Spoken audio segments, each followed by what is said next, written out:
Good morning all of you. आप सभी का एक बार पुनः एमके के पाठशाला में काफ़ी हार्दिक स्वागत है। आज मैं आप लोगों के बीच गवर्नर, गवर्नर जनरल और वायसराय का क्लास नंबर 3 यानी पार्ट 3 लेकर आया हूँ। इससे पहले मैंने पार्ट 1 और पार्ट 2 में विभिन्न प्रकार के गवर्नर, गवर्नर जनरल और वायसराय से संबंधित क्लास तथा पार्ट 2 में मैंने बंगाल के गवर्नर के बारे में चर्चा किया हूँ। आज मैं आप लोगों के बीच बंगाल के गवर्नर जनरल के बारे में बताने जा रहा हूँ कि बंगाल में कौन-कौन से गवर्नर जनरल हुए और उनके समय में कौन-कौन सी ऐसी घटनाएँ हुई जो एग्ज़ाम के दृष्टिकोण से काफ़ी इम्पोर्टेंट है। चलिए आज की क्लास स्टार्ट करते हैं। क्लास स्टार्ट करने से पहले मैं आपको एक सजेस्ट करना चाहूँगा कि जब भी आप इस क्लास को कर रहे हों तो कृपया अपने साथ एक पेन और कॉपी अवश्य रखें, क्योंकि मैंने जो भी बोर्ड में आपको शो कर रहा हूँ ये काफ़ी इम्पोर्टेंट है। आप इसे नोट डाउन कर लें। उसके बाद मैं इसे बारीकी से हर डिटेल दे रहा हूँ। जब आप इस क्लास के बाद पुनः इस चीज़ को देखेंगे और पढ़ने की कोशिश करेंगे, तो आप पहले इस क्लास को सुन चुके होंगे, जिससे कि आपको बहुत सारी चीज़ें याद हो चुकी होगी। जब आप अपने से सेल्फ स्टडी करेंगे, इनको खुद पढ़ेंगे, आपको बहुत ही आसान तरीकों से और बहुत ही जल्द इन ये सभी चीज़ें आपको बहुत ही जल्द याद हो जाएगी। तो चलिए और समय ना लेते हुए क्लास को स्टार्ट करते हैं।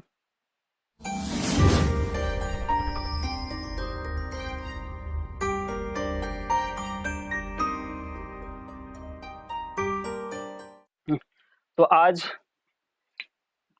हम विशेषकर बात करने वाले बंगाल के गवर्नर जनरल के ऊपर। तो बंगाल में सबसे पहला जो गवर्नर जनरल होता है वो वारेन हेस्टिंग्स होता है, क्योंकि वारेन हेस्टिंग्स का जो शासनकाल इस पे आप याद रखें 1772 से लेकर के 1785 ईस्वी तक का जो समय होता है, ये वारेन हेस्टिंग्स का होता है। अगर आपको इन के नाम क्रमिक रूप से याद करने में समस्या हो रही है या फिर इनके जो समय काल है इसे याद करने में समस्या हो रही है, तो आप चिंता न करें, क्योंकि मैं एक क्लास लाऊँगा जिसमें बहुत ही ट्रिक के माध्यम से इन सारी गवर्नर हो, चाहे गवर्नर जनरल हो या फिर वायसराय हो, भारत के हों या फिर बंगाल के हों, इन सभी को बहुत ही बेहतरीन तरीके से आपको याद करवा दूँगा। साथ ही साथ इनका जो भी समय पीरियड है, वो भी बहुत ही आसान तरीकों से आपको याद करवा दूँगा। तो चलिए आज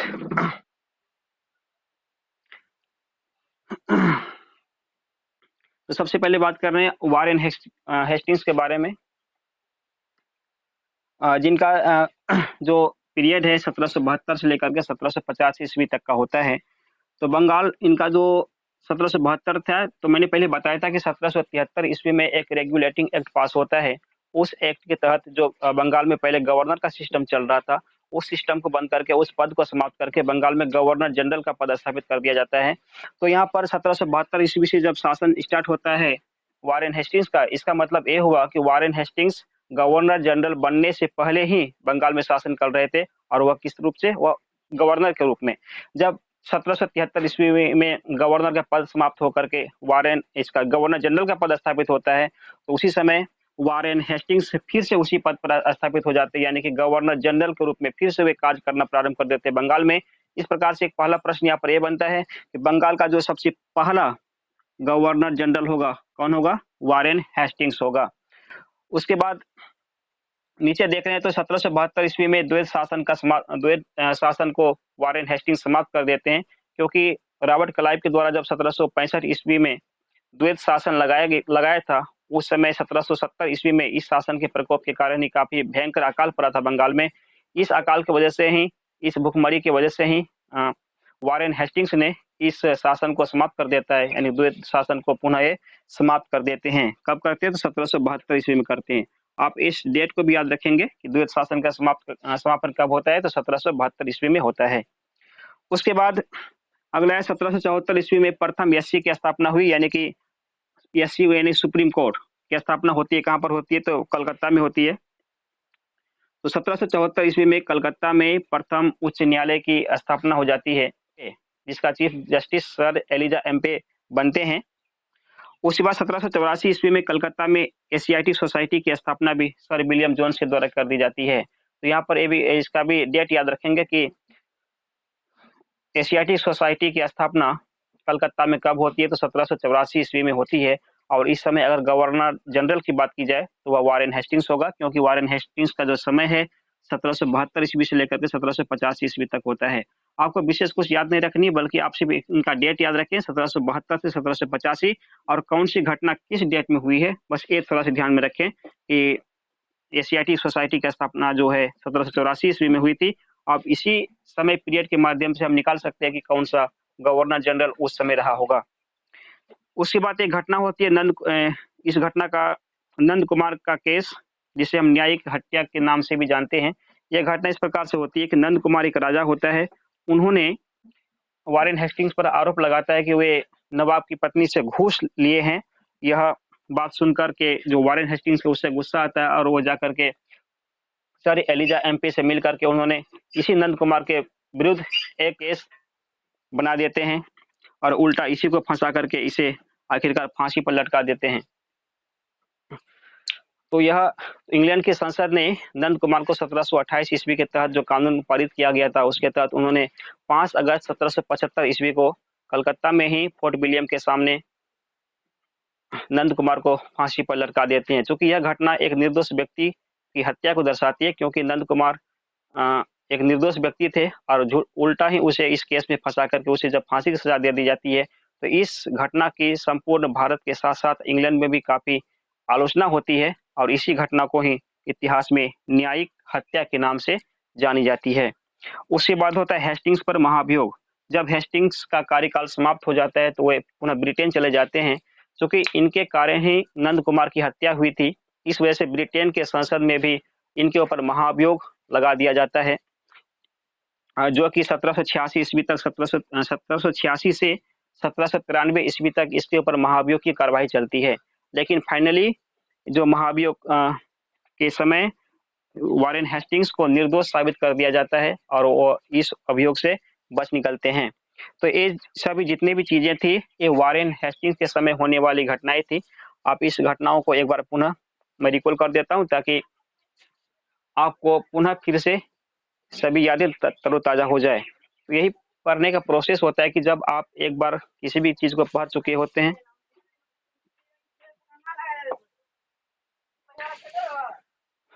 तो आपको पुनः उसे रिपीट करना चाहिए, क्योंकि इससे क्या होता है कि एक तो आपके अंदर कॉन्फिडेंस लेवल जागृत होता है कि आपने जो पढ़ा कहाँ तक आप याद कर पाए, और साथ ही साथ आप जिस भी चीज को हल्का भूल रहे होते हैं या फिर जो भी चीजें आपको सही से समझ नहीं होती है या फिर याद आपको नहीं हुई होती है, दोबारा पढ़ने पर क्या होता है वो चीजें आपको अच्छी तरह से याद हो जाती है। तो दोबारा रिपीट करने से काफी फायदा है। तो यहाँ पे देखा जाए कि बंगाल का प्रथम गवर्नर जनरल, मैंने वारेन हेस्टिंग्स की बात किया है, इनका शासनकाल की अगर बात की जाए तो 1772 ईस्वी से लेकर के 1750 ईस्वी तक का है।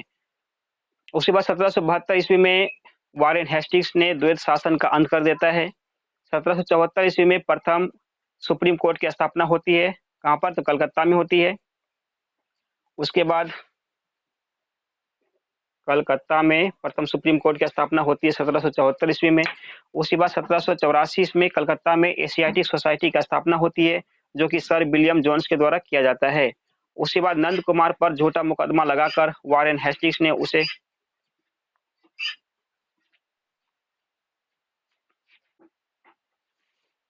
तो यहाँ पे बता रहा था कि ये जो नंद कुमार पर झूठा मुकदमा दायर कर वारेन हेस्टिंग्स के द्वारा उसे फांसी पर लटका दिया जाता है। इस घटना में एक निर्दोष व्यक्ति की मौत हो जाती है। इसी वजह से इस घटना को इतिहास में न्यायिक हत्या के नाम से जानी जाती है।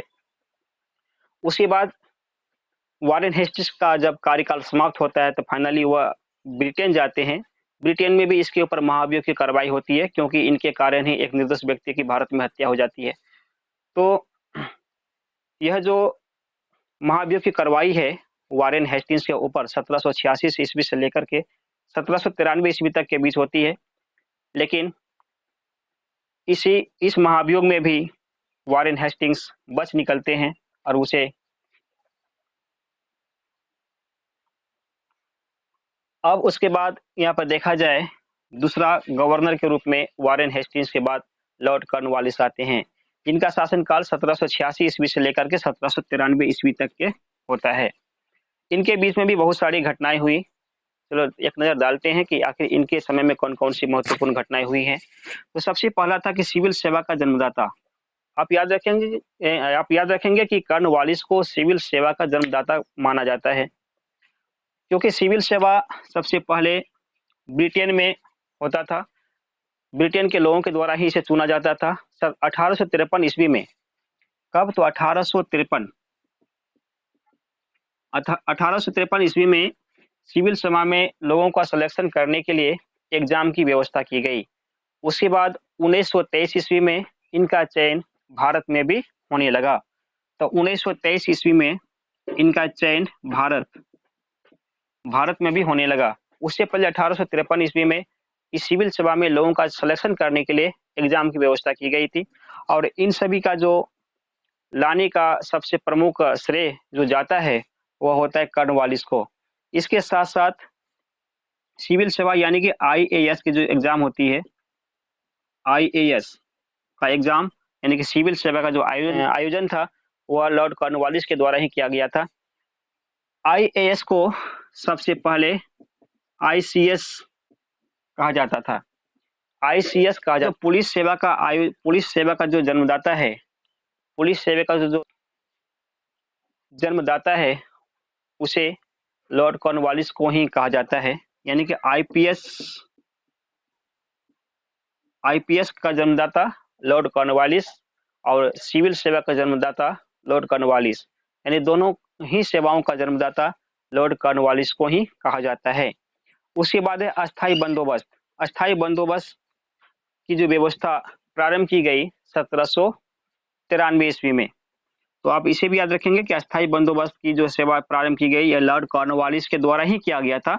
अब साथ ही साथ इनका डेट भी याद रखेंगे, इनका डेट काफी इंपॉर्टेंट है, कई बार एग्जाम्स में देखा गया है। तो अस्थायी बंदोबस्त का जो सेवा है लॉर्ड कॉर्नवालिस के द्वारा, अस्थायी बंदोबस्त की जो व्यवस्था है यह लॉर्ड कॉर्नवालिस के द्वारा लागू किया गया, वो भी 1793 ईस्वी में। उसके बाद 1789 ईस्वी में दास प्रथा पर भी रोक लगाई गई। कब? 1789 ईस्वी में दास प्रथा पर भी लॉर्ड कॉर्नवालिस के द्वारा ही रोक लगाई गई। उसके बाद है लॉर्ड कॉर्नवालिस संहिता, यानी कि शक्ति का विभाजन, न्याय और प्रशासन को अलग अलग करना। तो कॉर्नवालिस संहिता भी लागू किया गया लॉर्ड कॉर्नवालिस के द्वारा। और यह संहिता क्या होती है? इसमें क्या होती है, सबसे पहले उस समय जो था कि सभी शक्तियां गवर्नर जनरल के पास ही होती थी, लेकिन लॉर्ड कॉर्नवालिस ने क्या किया कि इन शक्तियों का बंटवारा कर दिया।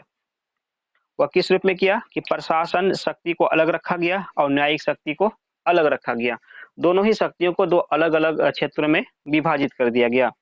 तो ये जो कॉर्नवालिस संहिता था, ये कॉर्नवालिस के द्वारा ही लागू किया गया था। उसके बाद कॉर्नवालिस की समाधि भारत में गाजीपुर में है। यानी कि एक क्वेश्चन यहाँ पर भी बनता है कि वह कौन सा गवर्नर है या फिर गवर्नर जनरल है जिनका समाधि भारत में ही है, वह लॉर्ड कॉर्नवालिस ही होगा, जो कि इनका समाधि भारत के गाजीपुर में अवस्थित है। इससे पहले जो रॉबर्ट क्लाइव थे, बंगाल का सबसे पहला गवर्नर, उन्होंने जब ब्रिटेन जाते हैं, अपने स्वदेश लौटते हैं, तो वहां पर वो जाकर के खुद अपनी आत्महत्या कर लेते हैं। तो यहाँ पर यह भी प्रश्न बनता है कि कौन से ऐसे गवर्नर हैं जिन्होंने अपनी आत्महत्या की थी, तो रॉबर्ट क्लाइव होगा। और कौन से ऐसे गवर्नर या गवर्नर जनरल हैं जिनका समाधि भारत में है, वो लॉर्ड कॉर्नवालिस होगा, जिनका समाधि भारत में गाजीपुर में अवस्थित है। उसके बाद तीसरा नंबर में जो गवर्नर जनरल का क्रम आता है वह सर जॉन शोर का है। सर जॉन शोर का जो समय पीरियड होता है 1793 ईस्वी से लेकर के 1798 ईस्वी तक, यानी 5 साल का इनका कार्यकाल होता है। इनके कार्यकाल में कोई ज्यादा कुछ ऐसी घटनाएं हुई नहीं, क्योंकि इन्होंने हस्तक्षेप की नीति अपनाई थी। यानी कि जो भी प्रथाएं, जो भी योजनाएं पहले से चल रही थी, इन्होंने उस पर किसी प्रकार की कोई हस्तक्षेप नहीं किया, बल्कि जो भी बातें पहले से चल रही थी उनको इन्होंने सुचारू रूप से चलने दिया, बल्कि किसी प्रकार की कोई कहीं पर भी हस्तक्षेप करने की इन्होंने कोशिश नहीं की, क्योंकि इन्होंने हस्तक्षेप की नीति अपनाई थी। इस प्रकार से सर जॉन शोर से कोई विशेष प्रश्न नहीं बनते सिर्फ, लेकिन आप इसे याद इसीलिए भी रखें क्योंकि जब एग्जाम्स में इन गवर्नर जनरल को क्रम से लिखने के लिए कहा जाए तो यहाँ पर इंपॉर्टेंट हो जाता है। इसके बाद और भी गवर्नर जनरल आते हैं, तो देखते हैं कि और गवर्नर जनरल कौन कौन से होते हैं।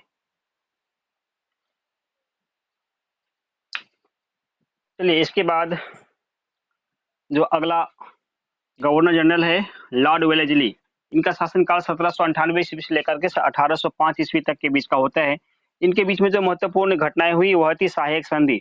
सहायक संधि का मतलब हो गया, सबसे पहले ये जो है ब्रिटिश के द्वारा भारतीय राजाओं के साथ किया जाता था। इसमें भारत के जो राजा होते थे, वे अपने साथ सैनिक नहीं रखते थे, बल्कि जब भी कभी सैनिक की काम पड़ता था राजाओं को, तो वे ब्रिटिशों से इनका मदद माँगते थे। इसके बदले ब्रिटिश लोग जो थे, जो राजा का मदद करते थे, वे राजा से इनके बदले धन प्राप्त करते थे, या फिर इनके बदले जो भी उचित होता था, वो राजा से प्राप्त करते थे। उसके बाद फोर्ट विलियम कॉलेज की जो स्थापना हुई थी 1800 ईस्वी में, यह जो है लॉर्ड वेलेस्ली के ही शासनकाल में हुआ था। उसके बाद सर जॉर्ज बारलो, ये सभी जितने भी गवर्नर जनरल हुए, इनके बीच में कुछ ऐसी विशेष घटनाएं नहीं हुई, लेकिन फिर भी एक गवर्नर जनरल का जो क्रम बनता है, इस पर इनका काफी महत्वपूर्ण योगदान है।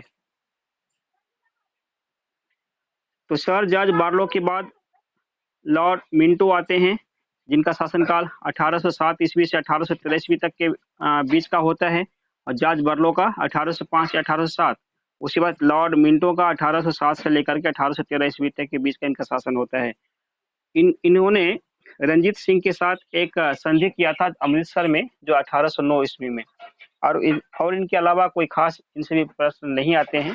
तो सिर्फ आप एक ही बात याद रखिएगा कि लॉर्ड मिंटो जो है रंजीत सिंह के साथ 1809 ईस्वी में अमृतसर में एक संधि करते हैं। उसके बाद अगला गवर्नर जनरल है लॉर्ड हेस्टिंग्स, जिनका शासनकाल 1813 ईस्वी से लेकर के 1823 ईस्वी तक के बीच का होता है। उसके बाद लॉर्ड आर्महर्स्ट। लॉर्ड आर्महर्स्ट का जो शासनकाल है 1823 ईस्वी से लेकर के 1828 ईस्वी तक का होता है।